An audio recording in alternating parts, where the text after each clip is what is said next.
America దేశంలో భార్యాభర్తలు ఇద్దరు అద్భుతమైన డాక్టర్లు, పేరుగాంచిన డాక్టర్లు. ఒకే ఒక్క కొడుకు. ఆ బిడ్డ మంచి భయభక్తులు కలిగిన వాడు, దేవునిలో ఎదిగిన వాడు.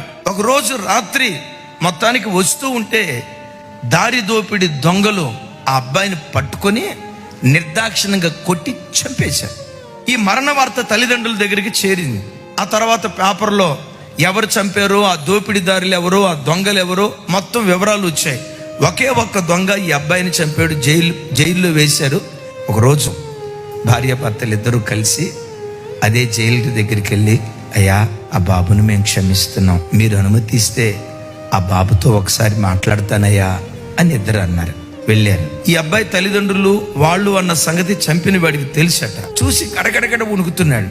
భార్యాభర్తలు ఇద్దరు వెళ్ళి, బాబు మా అబ్బాయిని చంపేవంట కదా, మనస్ఫూర్తిగా నేను క్షమిస్తున్నా. అయితే ఒక చిన్న మాట, మాకు పిల్లలు లేరు, ఉన్న ఒక్కగానొక్క కొడుకును కోల్పోయాం, పర్వాలేదు, అక్కడ ఏం జరిగిందో నేను ఆ వివరాలు అడగట్లా, కానీ ఒక్క మాట బాబు, ఇక మీదట నిన్ను మా కొడుకుగా స్వీకరించి మా యావదాస్తంతా నీకిచ్చి మా సొంత కొడుకులాగా పెంచుకుంటామయ్యా, వస్తావా బాబు?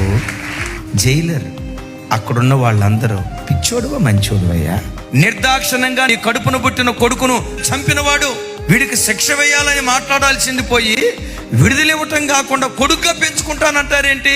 ఎందుకు అంత క్షమిస్తానంటున్నారు? భార్యాభర్తలు అన్నారట, రేపు ప్రభు ఎదుట మేము నిలవబడినప్పుడు మా అపరాధాన్ని దేవుడు క్షమించాలంటే మాకు కీడు చేసిన వాడిని మేము క్షమిస్తేనే రేపు మా అపరాధాన్ని దేవుడు క్షమిస్తాడయ్యా.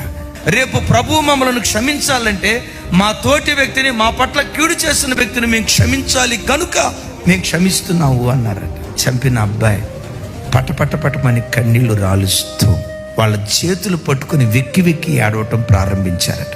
నేనంట, పరలోక దేశానికి చెందిన వాడికి పగలెందుకుంటాయి? పరలోక దేశానికి చెందినవాడు హృదయంలో కోపాన్ని ఎందుకు పెట్టుకుంటాడు?